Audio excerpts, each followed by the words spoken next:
So we're going to go ahead and get started. I want to thank Dr. Gaddy for being here today. In addition to being a fabulous medical mind and nephrologist here in the Milwaukee area, she is also a dedicated volunteer for National Kidney Foundation of Wisconsin and has helped with many public events.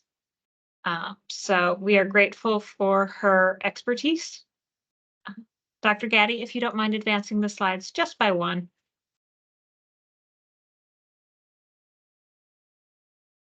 I do want to take a moment to introduce myself again. I'm Carolyn Spath with the National Kidney Foundation of Wisconsin. And we have 3 events coming up that I just want to draw everyone's attention to. The first is an event for everyone. It is our Spotlight on Life Gala that will be held on Thursday, March 14th at the Ingleside Hotel in Pewaukee. It is always a fun night celebrating kidney health and coming together. So I encourage you to consider purchasing a ticket or come as a volunteer. We always need extra hands to bring that event to life. For our renal professionals, we have announced the date for next year's Renal Professional Education Conference. That will be Thursday, November 14th, and we will be returning to the Doubletree by Hilton, Madison East. And then we have our next session in this Learning Opportunity series on April 17th. That webinar is Understanding Living Donation, and it's presented in partnership with UW Health. And I hope that you can join us for that. As always, the session is being recorded so that we can share it after the fact. You can look for that link within a week. And I will remind everyone that all information presented in this webinar is for general knowledge. It does not replace a visit to your medical team or the advice of your own doctor. So with that, Dr. Gaddy, please jump in and thank you again. Of course. So please let me know if there's any issues throughout this. So I'm going to be talking today about hypertension and the kidney. And this is sort of a very broad strokes. My entire job is hypertension. There's entire week-long conferences held on hypertension. And so this is definitely something that we could talk about for years. So this is intended to be just very broad strokes, what I think I wish all patients knew. And so I don't have any conflicts of interest to disclose. I don't work for any pharmaceutical companies or get compensated by any sort of advisory boards. So first, I want to talk a little bit about what is hypertension. It seems really basic, and I'm sure most of you, listening to this webinar think you know, but I just want to make sure that there's sort of 2 things we're talking about when we talk about hypertension. And the short answer is hypertension is high blood pressure. What that means depends on which professional body you listen to. Most people agree that high blood pressure is anything over 140 over 90. The goals depend on what your comorbidities are or what you're aiming for. In younger people, sometimes we aim lower. In older people, sometimes we aim a little bit higher. But in general, I think the consensus across all societies is that hypertension is sustained blood pressures above 140 over 90 in somebody who is otherwise healthy. And so we have a few sets of criteria that we follow. As nephrologists, we generally follow the JNC or the Joint National Commission criteria. And that's this blue box here. You'll see that normal is anything under 120 over 80. Pre-hypertension is 120 to 139, so that 120 to 140 range, over 80 to 90. And then definitely hypertension is 150 or 140 to 160, and then stage 2 is 160 and up. It is possible to have isolated diastolic dysfunction or diastolic hypertension, but typically we're aiming for top numbers to be controlled, and the bottom numbers are less of a concern in terms of most patients. You'll see, though, that there's different bodies. On the right here, I have the American Heart Association's 2017 classification, which is what they still use, and they consider anything above 130 to be high blood pressure stage 1. So there definitely isn't a one-size-fits-all definition, even for just the blood pressure reading. The truth, though, is that it's a much more complicated question than just what is your blood pressure. hypertension is a disease. And so when we describe someone as having hypertension, we're not just talking about what is your blood pressure at this moment. We're talking about what is the underlying set of things going on inside your body that's making your blood pressure be high. And so that's a really, and I give talks on this quite a bit. And, we've been looking into this for ever since we could measure blood pressure. We've been trying to figure out, what causes high blood pressure. Is high blood pressure the root cause of problems, or are problems the root cause of high blood pressure? Is it a cause or a symptom? And the truth is, there's a lot that we really don't know about high blood pressure. And so there's what we can say is it's much more than just having a high blood pressure, and just having treated your blood pressure does not mean that you are no longer suffering from the disease of hypertension, although it is really important to control your blood pressure numbers. The kidney is affected by blood pressure. In fact, the two most common causes of chronic kidney disease in the United States are high blood pressure and diabetes. And so hypertension, if left, regardless of the underlying cause, if left long enough, hypertension will damage the kidneys. But there is also a very good set of data that support the idea that the kidney is responsible for high blood pressures as well. And I'll talk about that here in a little bit, about why that is and how that could be. But it's a very complicated disease. It is not a simple thing, and not everyone's hypertension is the same as everyone else's hypertension. And that might be true for you. You might know people who, you have a friend who has hypertension and they're on 10 medications, and their eyesight is failing, and they've had a heart attacks and strokes. You have hypertension and you're on one pill and you do okay. So it's certainly not a one size fits all type of disease. What we do know is that hypertension is common in people with chronic kidney disease, or CKD, which is what we at NAKF are trying to avoid people developing that. The prevalence, depending on what stage of CKD you're talking about, is anywhere from 60 to 90%. So even in people who chronic kidney disease is caused by something else, they eventually develop hypertension because their kidney then causes hypertension. And I'll talk about that here in a second. But just some things I want to make sure everyone understands. High blood pressure or hypertension has no symptoms in the vast majority of people. Some people will report that they have a headache or that they don't quite feel good when their blood pressure is high, but the vast majority of people, that is not an accurate way to know that you do or don't have high blood pressure. Hypertension can run in families, but just because your family does not have a history of hypertension does not mean you can't have it. And certainly the other way around, just because everyone in your family has hypertension doesn't mean you're doomed to also have it. But there is certainly a familial component that is strong.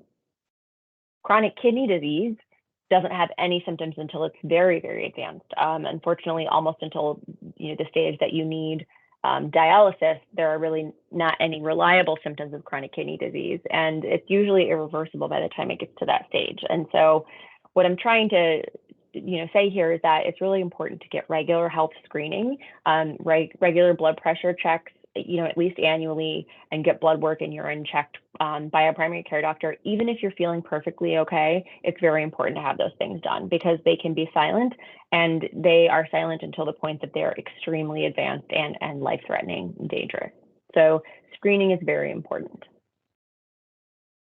So to really talk about what hypertension, the disease is, we have to talk a little bit about how blood pressure is controlled naturally within the body. And I know this looks like a confusing diagram, but I'm going to go through it slowly. This is the same diagram I used to teach medical students and to talk to other nephrology professionals. But I think that it's very important in understanding, what's going on inside your body if you have hypertension. And so this is from a textbook I love called Boron and Bullipep. And so what should happen, if you think about human beings for the hundreds of years that we were out, hunting and gathering and taking down woolly mammoths and hunting for our food, sodium was something that was in very rare supply, and humans frequently got sick and had bleeding and were starving and had situations that led their blood pressure to be very low. And so the human body has developed very strong mechanisms to hold on to salt and to raise the blood pressure. And some of those, there's several of those. I'm just going to go through them here.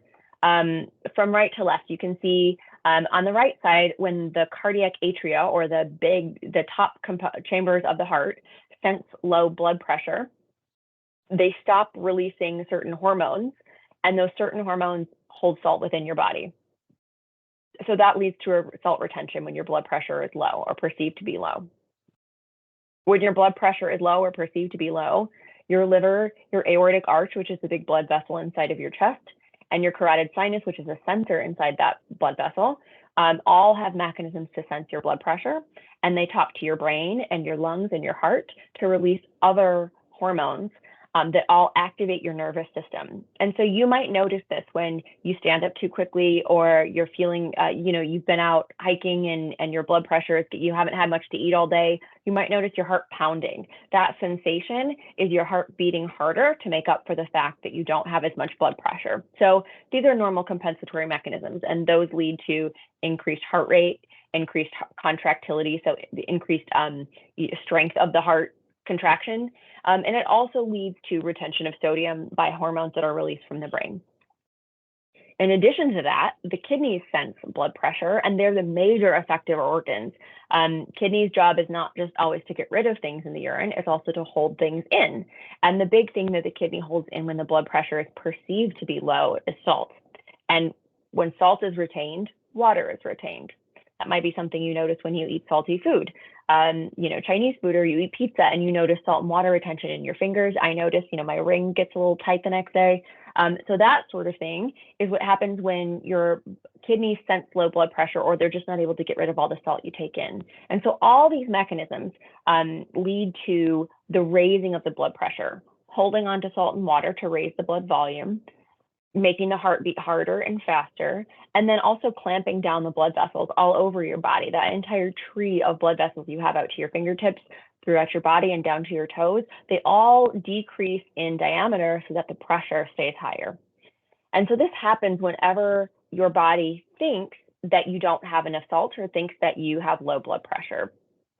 The problem is there are not a lot of mechanisms to get rid of excess salt in the body. And so when we take in too much salt, or when your blood pressure is sensed to be low, but it's not actually low, your body is very, very good at raising your blood pressure, but it's really not very good at lowering your blood pressure. The human body just doesn't have a whole lot of mechanisms to do that.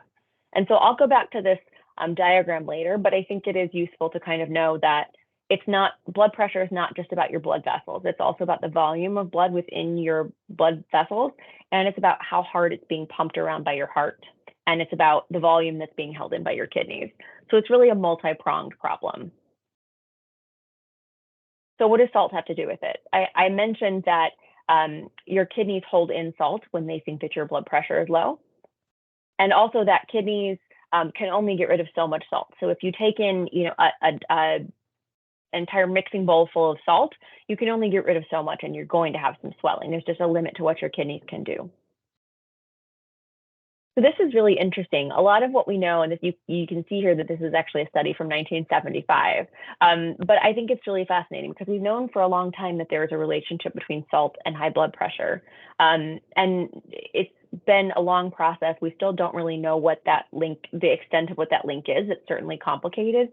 But one of the things that was found even in the 60s and 70s was that this was a rat study, but that there are familial propensities that can be brought out in just a few generations for people to either retain salt or to get rid of salt. And what was actually done here in this study was, you can see in this figure here on the right, and on the vertical axis of this chart is blood pressure.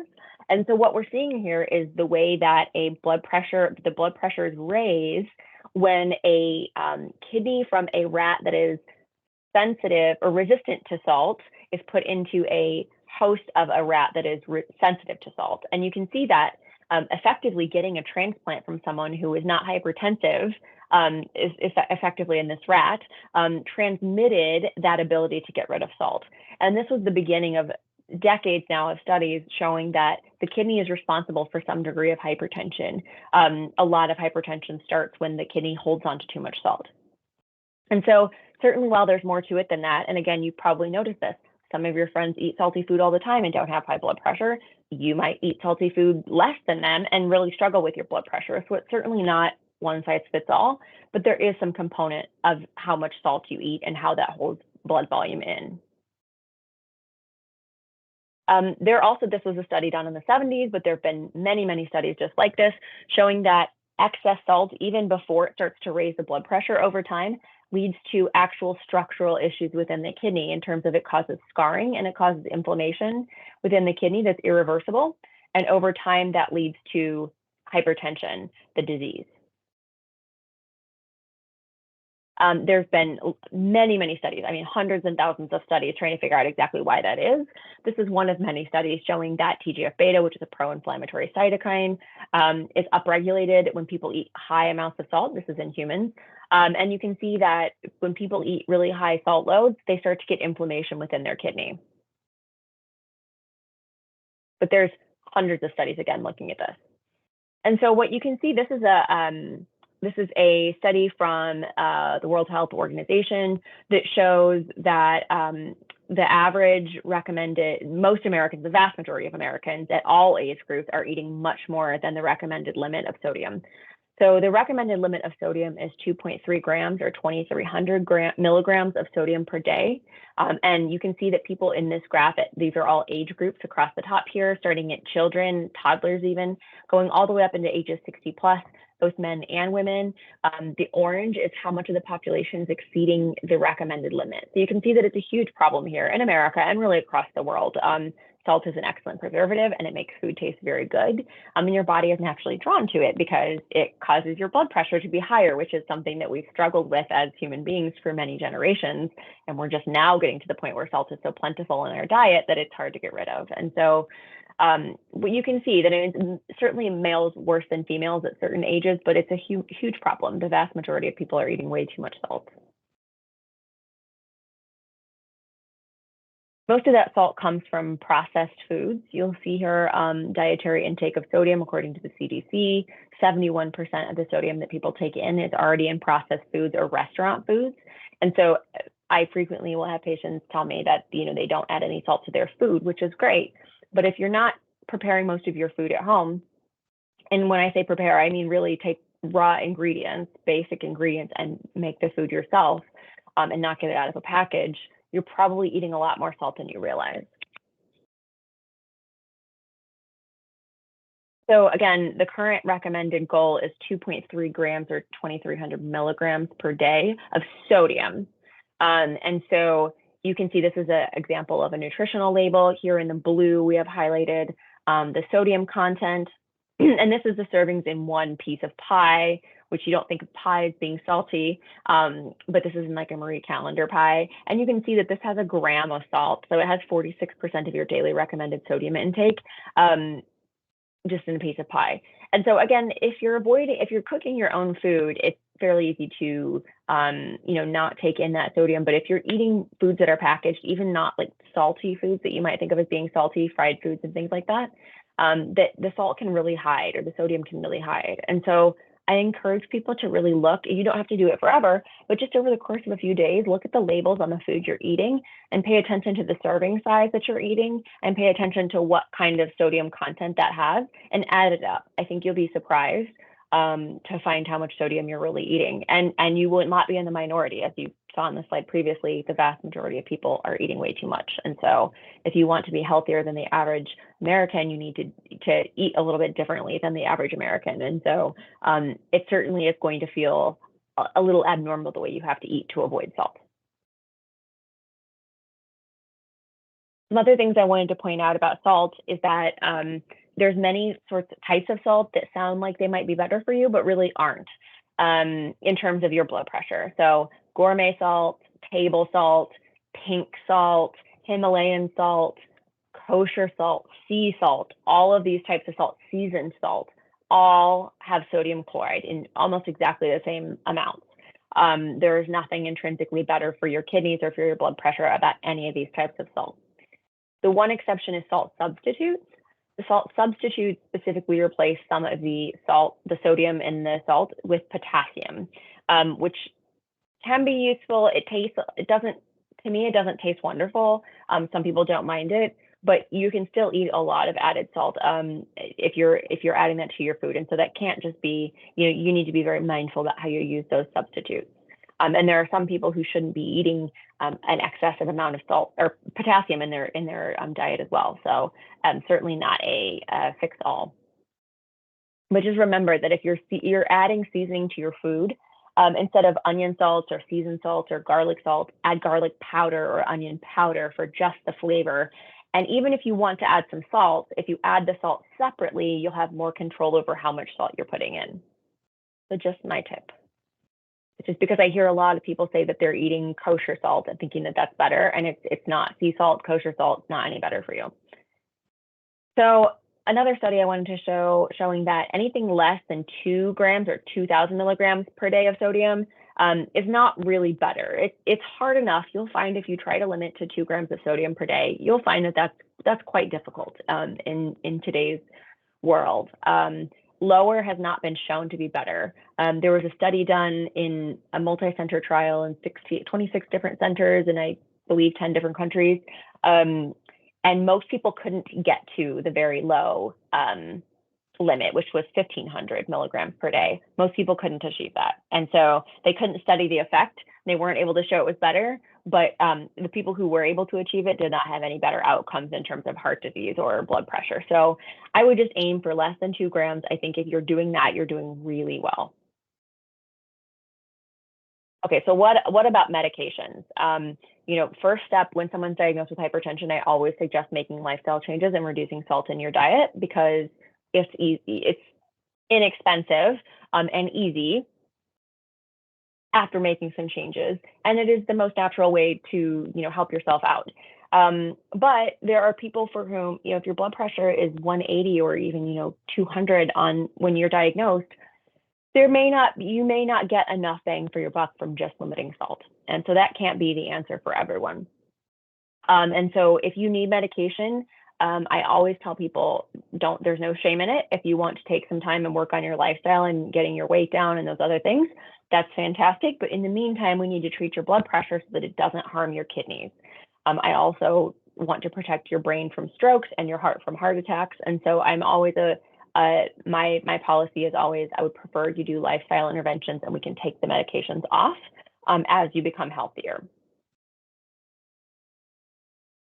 So there's a lot of different classes of medications that we use to treat high blood pressure. And the reason why is because there's lots of places on this diagram that we can affect to bring blood pressure down. What type your doctor chooses will depend on what else is going on in your body and what your particular personal circumstance is. So there's a class of medication called an angiotensin receptor blocker, or ARB. And then there's older medications called angiotensin converting enzyme inhibitor. And those act on the left, the green side of this diagram. So they act directly on your kidney to inhibit that axis that's upregulated in times of perceived low blood pressure. Some really common ones are losartan or lisinopril, but you may notice that you're on some with benazepril, captopril, candesartan, valsartan. I put in red the endings that are really common with those medications. These are very safe medications that are typically very inexpensive, and they've been on the market for a very long time. I like these medications because not only do they treat your blood pressure as a number, but they also protect the kidney from developing chronic kidney disease long term. You do have to watch labs while you're on these, and so this is not something you can just take and never go to the doctor again. We have to make sure that your potassium stays within a safe range when you're on these medications and that you don't get dehydrated. So very effective and very good for keeping your kidneys healthy over a long period of time, but certainly not for everyone, and they need monitoring. Beta blockers like metoprolol and carvedilol, you'll notice that alol, there's also bisoprolol, nadolol, nebivolol, there's several others that end in those types of words. Those are beta blockers that act on your heart, and so those keep the heart from beating as hard or as fast. And those medications are good for people with cardiovascular disease, so people who have had heart attacks or strokes, or who have risk factors for heart attacks or strokes. These extend the life of the heart, and they decrease hospitalizations for things like heart failure. So they're very good for people who have heart problems. They're also good blood pressure medication. So just because you get put on one of these doesn't mean your doctor thinks you have a heart problem, but it's important to know that these medications all do multiple things. And so if your doctor is specifically picking one or the other, it's good to know, is this doing anything else other than just treating my blood pressure? Am I on this for another reason as well? because then down the road, if someone takes you off of it or someone suggests you switch it, you'll know what benefits you're getting it for. The next class is calcium channel blockers. These are very popular. Amlodipine is the most popular one, but verapamil and diltiazem are also popular calcium channel blockers. These are good medications. Again, they've been on the market for at least 30 years. They're quite safe. They can cause some swelling sometimes, but certainly no life-threatening side effects. And you don't need to have labs checked very frequently while you're on these medications. On the other hand, they don't protect your kidneys long-term other than lowering your blood pressure. Those act on your blood vessels. They dilate your blood vessels, and they also have some effect on your heart because there are calcium channels in your heart. Then there's a class called water pills, which is actually several classes, but diuretics or water pills are medications that help you increase how much salt and water you're getting rid of in your urine. Those specifically act on that sodium and volume retention that I'm talking about. And so there are some people who, no matter how much salt they cut out of their diet, will still retain sodium. Their kidneys are just very, very hungry for sodium. And so in these patients, we often give water pills to help them get rid of that extra sodium in water, and they can be very effective. Lasix is a very common one. Hydrochlorothiazide is a popular one as well, and chlorthalidone are all very commonly prescribed water pills. These are very effective, but you need to check labs while you're on these. They can also affect your potassium and make you more prone to dehydration, of course. Vasodilators that directly just open up your blood vessels to make your blood pressure lower. Popular ones are doxazosin or Cardura, hydralazine, and clonidine. These are blood pressure medications that most people should not be on unless they have high blood pressure despite the other classes. They don't offer you any side benefits, and they don't offer any sort of mortality benefits, or they're not good for your heart. They're not bad for your heart, but they're not preferentially good for your heart, and they're not preferentially good for your kidneys as well. And so you can see we have tons of tools to use. There's many, many blood pressure medications that we can use to treat blood pressure, but we need to pick carefully which ones we choose, and you need to be monitored carefully while you're on these. So if you're someone who has a new diagnosis of hypertension, or who has hypertension but your blood pressures aren't at goal, I would encourage you to keep a very firm list of what medications you're on, what doses you're on, and then make sure your doctor is talking to you specifically about why you're on those medications. What else are they doing other than just blood pressure, if anything? And then, it's also important to keep track of how you're feeling on those blood pressure medications, if you're having any swelling, if you're feeling lightheaded or dizzy. And then I always encourage patients to get a blood pressure cuff as well. You can get these for $20 or $30 at the drugstore. I prefer the ones that go over the upper arm versus the ones that go on the wrist, but either one is better than nothing. And that will give you a lot more information when you call your doctor and say, I'm not feeling well, or I think I need an appointment, and you can just keep an eye on your blood pressure. There is really no perfect time of day to measure blood pressure, but I usually have patients do it in the morning when they first wake up. And I just have patients keep a log of that. You can do it in your phone. You can do it on a piece of paper. It doesn't matter. Just writing down 1 or 2 blood pressures per week helps us a lot. So which medication is right for me? I sort of covered this, but if you have other issues, like if you have diabetes, or if you have heart disease, coronary artery disease, or you've had a heart attack, or if you have congestive heart failure, that will change which of these medications you should be on. If you have prostate problems or mobility problems, or if you have problems with urinary incontinence, then some of these medications might make life a little more difficult for you. For example, the water pills. So that can affect which ones we choose as well. And then certainly if you have chronic kidney disease already, if your kidney disease is very advanced, you're going to need more careful monitoring. If you have early kidney disease, we're going to preferentially use those medications that will prevent your chronic kidney disease from getting worse. And then the final question, when do I need to see a nephrologist? Tons of people have hypertension. They don't all see hypertension specialists like a cardiologist or a nephrologist. It depends, and this is not one size fits all.